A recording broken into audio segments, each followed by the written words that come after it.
সবাইকে, এবং একদম ঠিক ধরেছেন, আজকে আমাদের গল্পে আছে কানাডার অ্যালবার্টা প্রদেশের সুন্দরতম শহর ব্যানফ ভ্রমণের কাহিনী। আমরা রওনা দিয়েছিলাম টরন্টোর কাছে হ্যামিল্টন নামক একটি শহর থেকে অ্যালবার্টার উদ্দেশ্যে। আমাদের বিমান অনেক দেরিতে ছেড়েছিল। দীর্ঘ অপেক্ষার পরে আমাদের যাত্রা শুরু হয়। আকাশের গায়ে ভেসে ভেসে আমরা পৌঁছে গেলাম বুনো গোলাপের দেশ বলে পরিচিত অ্যালবার্টা প্রদেশে।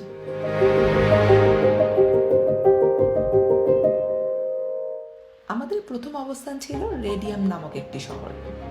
এটি অ্যালবার্টা এবং ব্রিটিশ কলাম্বিয়ার সীমানার মাঝে ছোট্ট একটি শহর।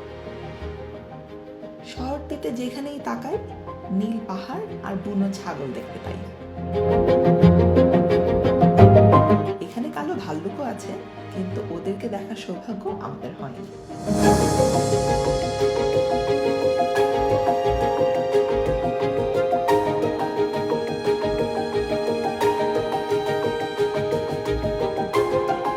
প্রথম দিনের প্রথম অংশে আমরা হোটেল থেকে বের হয়ে অনেক ঘুরে বেড়ালাম নীল পাহাড়ের উপর হেঁটে হেঁটে।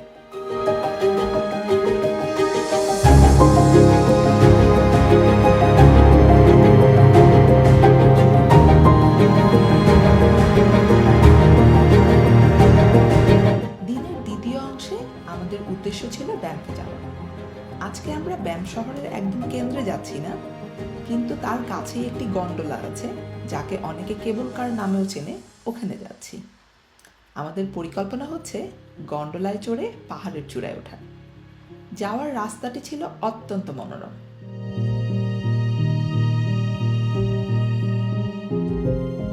আমরা আগেই টিকিট কেটে নিয়েছিলাম। লাইনে দাঁড়িয়ে এবার চড়লাম আমরা গন্ডোলায়। উপরে যাওয়ার দৃশ্যটি কেমন ছিল চলুন দেখে আসি।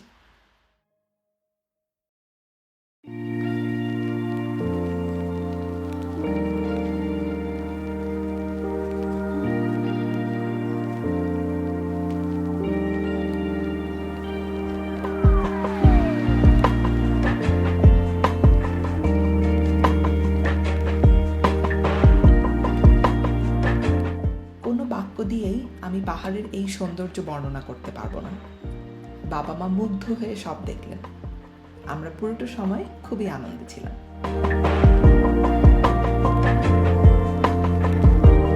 গন্ডোলা থেকে নেমে আমরা সিঁড়ি বেয়ে পাহাড়ের চূড়ায় যাচ্ছিলাম। শুরুতে আবহাওয়া খুব ভালো ছিল, কিন্তু মিনিট 10 পরেই ভারী তুষারপাত শুরু হলো।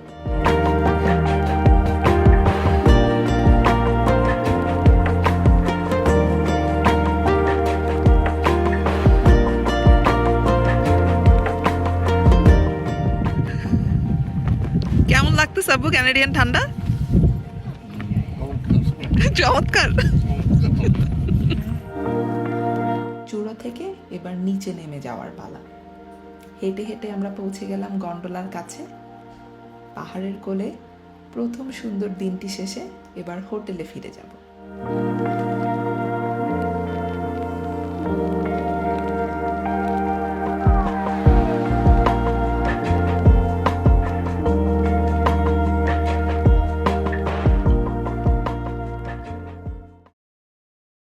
পরদিন সকালে উঠে রওনা দিলাম ব্যানফ শহরের উদ্দেশ্যে।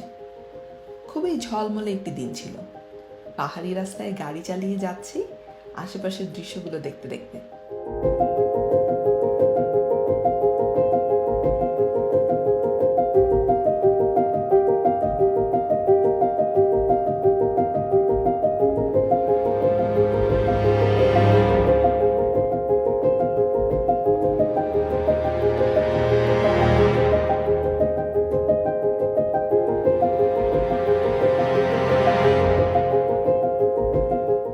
শহরের কেন্দ্রে পৌঁছে এবার বাস নিয়ে আমরা যাব লেক লুইতে, এরপর সেখান থেকে লেক মরেন।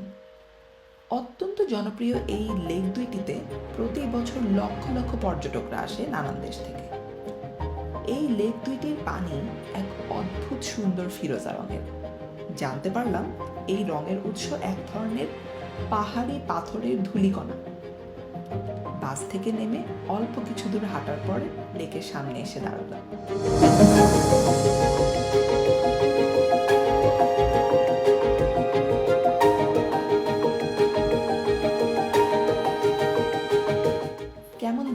লেক লুইকে?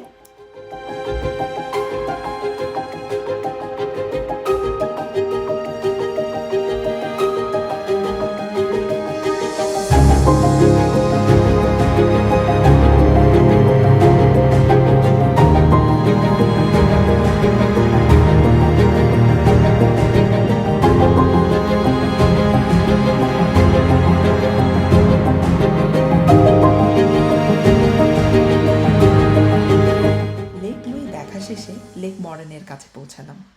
সূর্যাস্তের সময় ছিল, পরন্ত বিকেলের আলোতে লেক ঝিলমিল করছে, আর তাকে পাহারা দিচ্ছে মাথা উঁচু করে থাকা রকি পর্বতমালা। কোনো ছবি ভিডিও দিয়েই আমি এই সৌন্দর্য তুলে ধরতে পারবো না।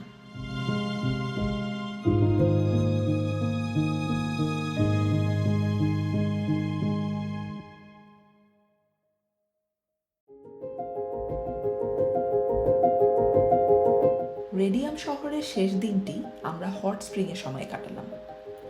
এই উষ্ণ পানির উৎস নাকি এই পাহাড়গুলি।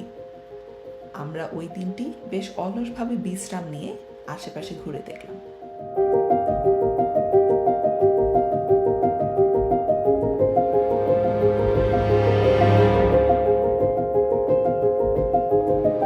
অ্যালবার্টো ভ্রমণের শেষ দিনটি কাটালাম ক্যালগারি শহরটিতে।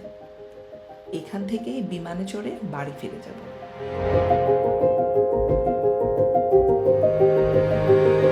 বাবাকে ক্যালগারি বিশ্ববিদ্যালয়ে দেখাতে নিয়ে গেলাম। বাবা ঘুরে ঘুরে সবগুলো ভবন দেখলেন।